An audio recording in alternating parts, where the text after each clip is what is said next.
Hi everyone. So here I am back in Ouagadougou. It is my 3-month mark being at Village, and I'm here with Rosalie. As you can see, I've got a little bit of a haircut, so it's nice to be back in civilization, and I have been eating a lot of really good food. So since I've been at site, the first 3 months, there's been an Ebola scare, and there has been a revolution in the country, and we now have a sustainable government that is hopefully going to be transitioning to democratic elections in November of 2015.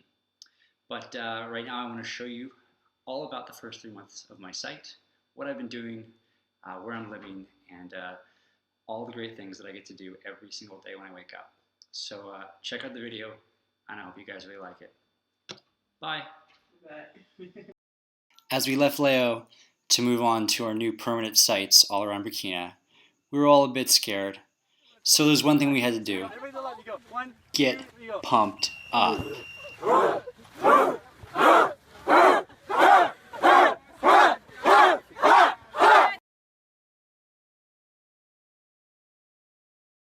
And then there was Kelby.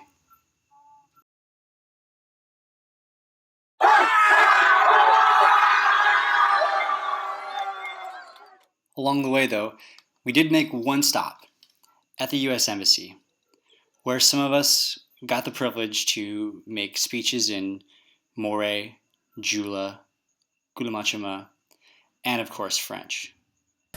Ma famille haute m'a donné poison pour dîner. Pas poisson. Ang bari Mateo, ni ang bari mamso an samoma. Kigo Chori, Ameriki, and Burkina, Damnigo, and Swangu, Liga, and Johnny, Onchina. And on the way, I only had one blown tire, which is actually pretty good. And I learned that being in Burkina isn't that different than being in the States. One guy doing it, 8 guys watching.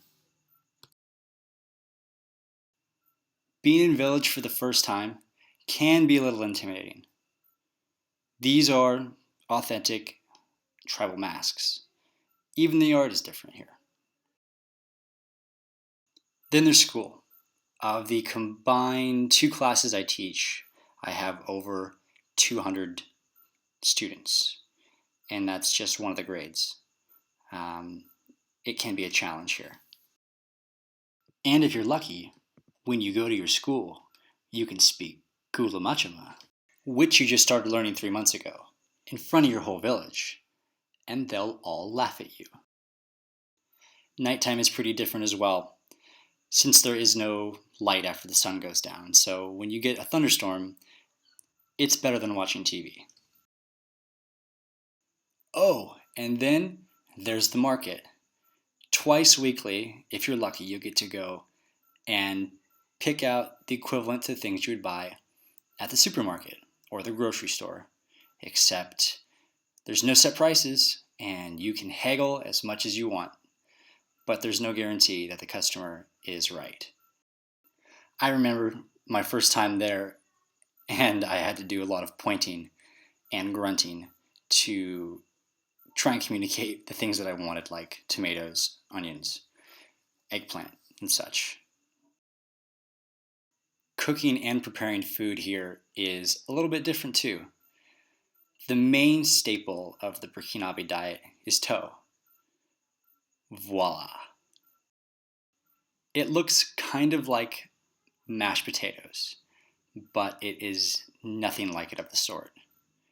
This is one of the biggest reasons why, since I've been to site, I've lost about 20 pounds.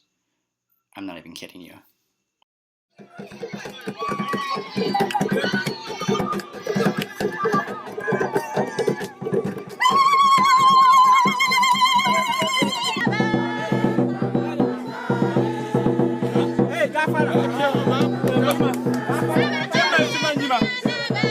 As you can tell, funerals are a little bit different here. They are social gatherings and celebrations of someone's life after they passed away. So is church.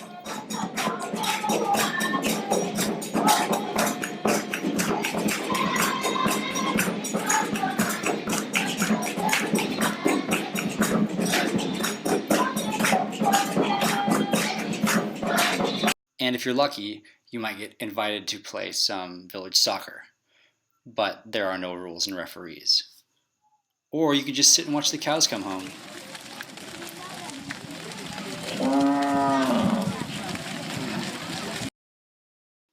And yes, it is Africa, so there are some exotic animals.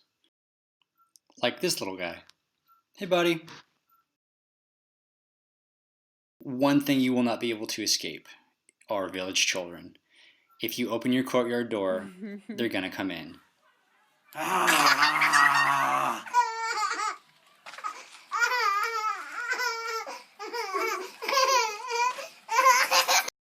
This is one of the coolest things, however.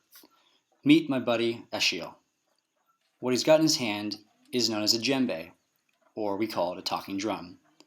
It's been in Burkina Faso culture for hundreds of years, and it takes a little bit of skill to play.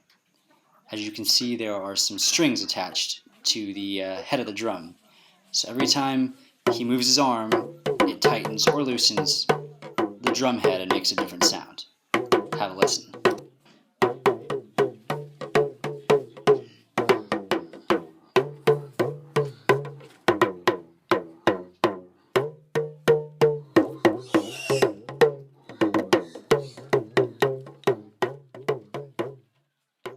There's even Seahawks fans in Africa. So what do you think about the Seahawks? They're the best, huh?